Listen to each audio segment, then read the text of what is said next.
Whether Ruthie will be facing food heaven or food hell. Food heaven, I have to say, would be a lot of people's collection of food heaven, including the 3 phone callers that phoned in.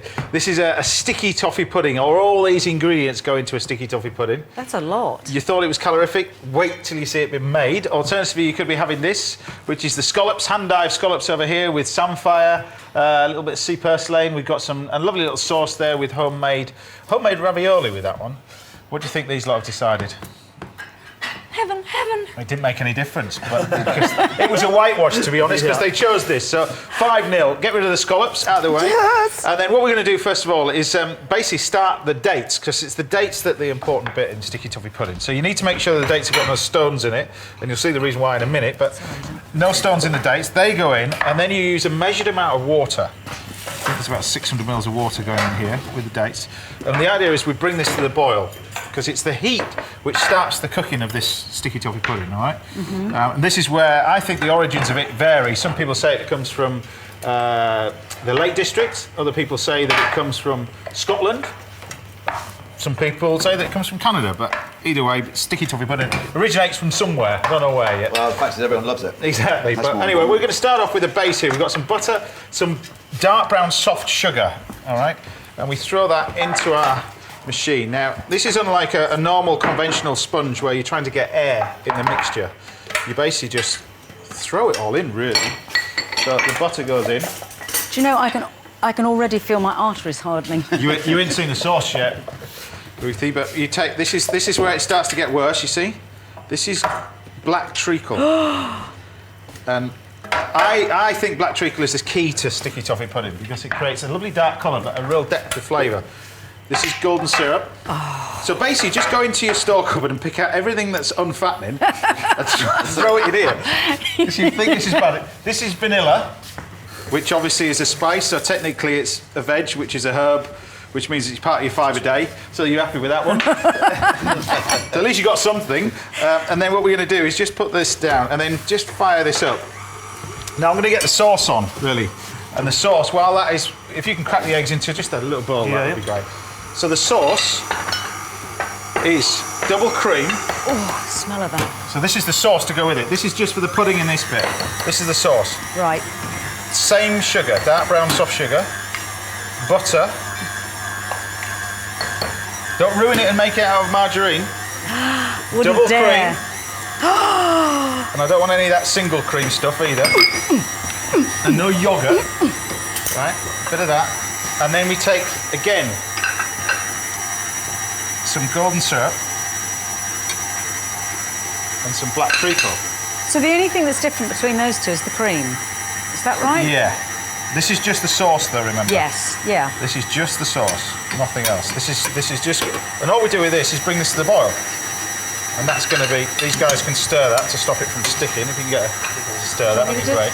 Meanwhile, the eggs, you can see the mixture over here are starting. So we just take the 4 eggs now, and this is where normally a conventional sponge, you would mix this and mix it and mix it to get air in it. The air is going to come from the ingredient, which is going in there in a second, but what we need to do, Stephen's just blended. All this just wants doing is warming. All that is going to be doing is softening the dates. You don't boil it.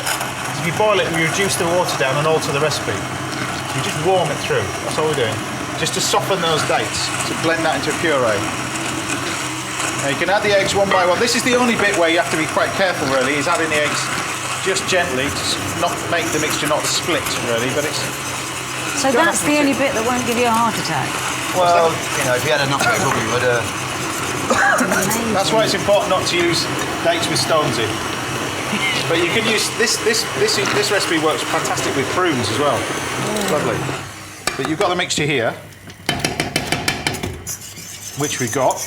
Now you don't have to worry about scraping the bowl down either, because with this, it's the addition of this next bit that we do. So get rid of this. And then a bit like how I made it before, with you don't really want a spatula for this, you want a whisk. So we've got the warm mixture, you can see that. Yep. It's warm, and you can see this mixture is quite thick. Look at it, it's quite thick. Flour. Right. This is self-raising flour. Remember, it's going to allow it to rise up. But this is the key. This is bicarbonate of soda. Now, the minute you put that in there, you must make sure you've got everything ready. Like, these tins are ready, the oven's on, you're near the oven. Right. Just the minute I put that in there, it starts to cook, all right? It's not really the air, it starts to work, but it'll cause the sponge to actually start to rise up. Okay. So you want to get it in the oven as quick as possible. So what we do is we throw the bicarb soda in, mix, and look, see that? Oh my goodness, yes. Look at that, see that puffing up? Right, and then very quickly throw that straight into a bowl. Look, you can see it rising straight away. Then throw the flour in, don't mess around with a sieve. It's more washing up. Mix this together, and the heat of the dates and the cream will get all that butter from underneath and mix it all together. But you need a whisk to be able to mix it in really quick. Now you can see the heat of the sponge. Now if I left that, it will actually start to rise up because the bicarb soda in there. So really get it all mixed in, throw this into the tray, and you can probably see straight away, you can actually see it start to rise, look. Yeah. See that working? It's incredible stuff. It's how you make honeycomb by adding bicarb and soda to caramel, and it just goes bonkers. And you put it on a tray, and that's how you get all those bubbles. Yeah. In the oven? Straight in the oven.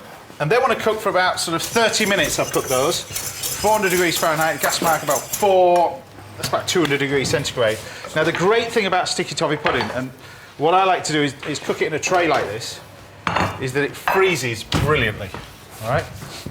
So then, what you have are these. Freezes. It wouldn't be around long enough to freeze. Well, the key to this, because it freezes so good, and it keeps it nice and moist, and that's what you want, really. So for this, we can then just take... And how long did that go in for? That's gone in for 30 minutes. 30 minutes. Yeah, you can test it, but roughly you just press the top of it. You can tell whether it's cooked in the middle. But and then what I'll do is grab yourself a knife. And we've got some ice cream working away there. But look at the sauce.